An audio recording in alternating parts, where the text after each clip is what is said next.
So today we're going to talk about testing your precious metals. Now, many stackers, it is a concern, making sure that the metals you are buying are genuine, and, ideally, the first thing to do is buy from reputable sources, and hopefully that will, on its own, eliminate most of the chances of receiving fake metals or something like that. Now, there are many different things you can do beyond that. So the first of all would be to do some just basic tests, which don't really require much equipment, just a little bit of research and a little bit of knowledge.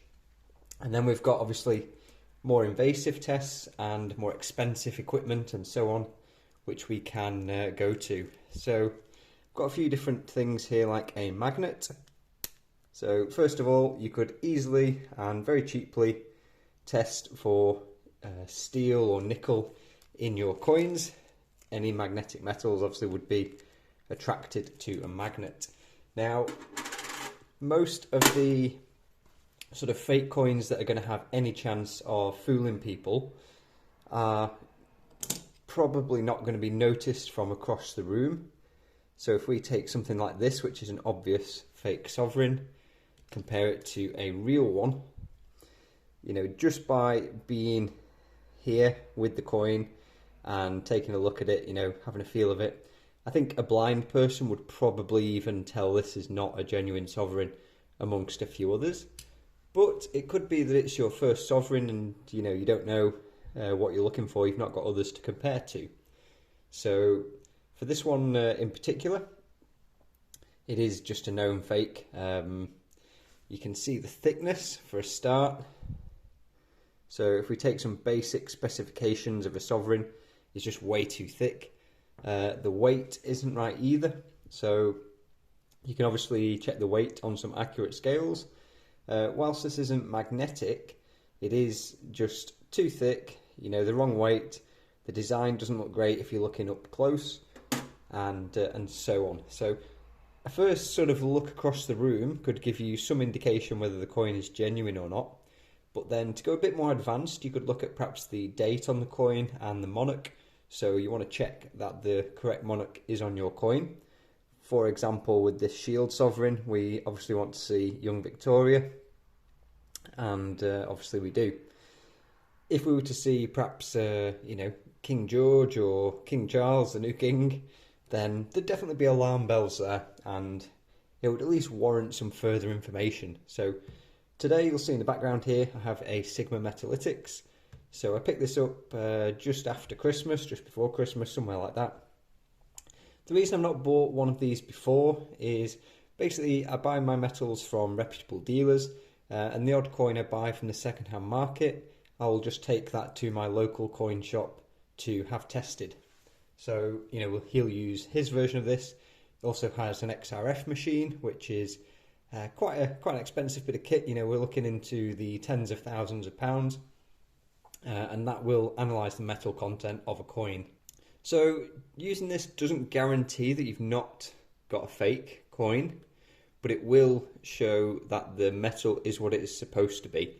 So for example, if I take this 1 ounce Krugerrand and I melt it down and I make my own Krugerrand with the same metal, I still have the genuine metal content, so the metal content would be accurate, but it wouldn't be a Krugerrand made by the South African Mint, it would be made by me. So it wouldn't really be a genuine coin. So whilst this can tell you whether or not the metal is what it should be, with its various settings, it could well be that you still have a fake coin. So there's numismatic fakes where, let's say, for example, a Krugerrand, these trade at, bullion price, a small premium. But let's say tomorrow there's a huge demand for Krugerrands for some reason, and now every Krugerrand is trading at a 20% premium over spot. So I could buy genuine gold at spot price, or just over, and turn it into a Krugerrand and sell it and make that margin. So that's what people have done in the past when, some numismatic coins have had higher premiums and so on. So just a quick look at the Sigma. We have some different options for different types of gold. We also have silver, platinum, etc. So it can test copper as well, it can test all sorts. It does have some preset metals, so for like coins such as the American Eagle or the Krugerrand, which I'm going to show you now. It doesn't have a preset one for sovereign, which is a bit of a shame, but it does have obviously the 22 carat. So what we're going to do here, we put it onto our setting that we want. We've got a Krugerrand here, we suspect. So we're now going to just push this run button. Now it is ready, and this green dot highlights that we're going to use that sensor.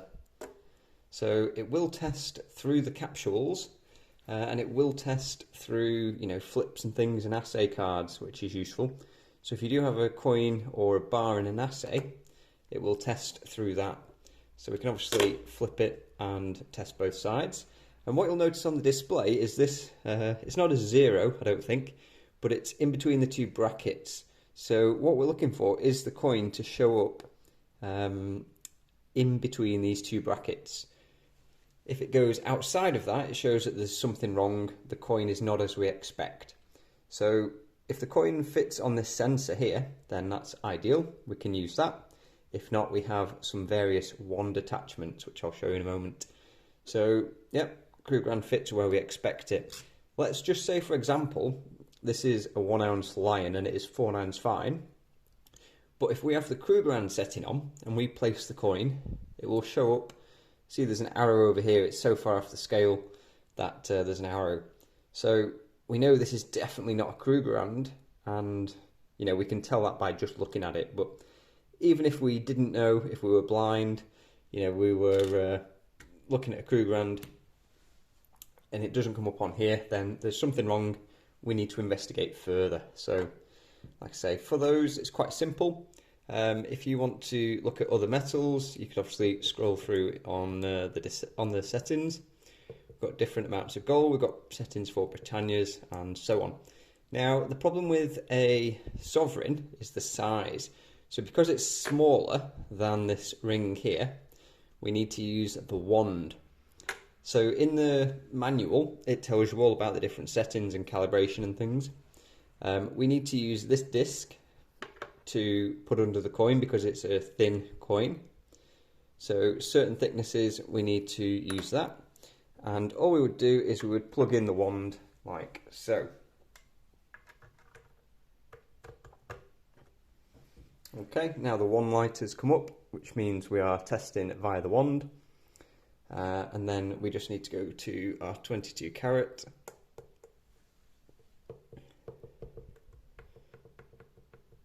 And here we are. Now we press the button and it's ready. So now we can just test this here, and it is as we expect. So just to show you a non-genuine coin, pop that on there. You can even hear the sound is different, but just on there, see, it's not even on the scale. So yeah, most people would tell this is a fake sovereign from across the room. Something like this though, if this were fake, you know, it looks very, very realistic. Obviously it is a genuine sovereign, but it looks really good, like you can't see any anomalies, and for that reason, you know, it might fool people if it were to be a fake. So in terms of testing, I think it's important to test all your coins. It makes, you know, everything safer for us as collectors and buyers and stackers. You know, the more people who are vigilant and test their coins, the less of these fakes there will be in circulation. In terms of, like I say, normal, genuine coins, they should fall within the parameters that you expect.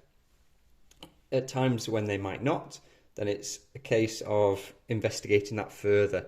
You know, so combining things like the weight, the dimensions, the specification, checking things like the date exists and so on, mint marks and that kind of thing, and going from there. So these are the sort of old school sovereign balances, and they checked 3 things. They checked the weight, the thickness, and the diameter. So because gold has certain properties, it's difficult to replicate all the aspects of it at the same time to make a passable coin that isn't genuine. And so for that reason, you know, most of the fakes can be picked up with, like I say, a few little quick tests. They're quite cheap, But if you have the option, certainly wouldn't do any harm to have one of these. And yeah, if you don't have one, not probably the biggest issue in the world. Just make sure you're buying from reputable sources and take them to perhaps a coin shop or a dealer to have your coins checked there instead. So I hope you enjoyed the video. Let me know your thoughts. We'll talk soon.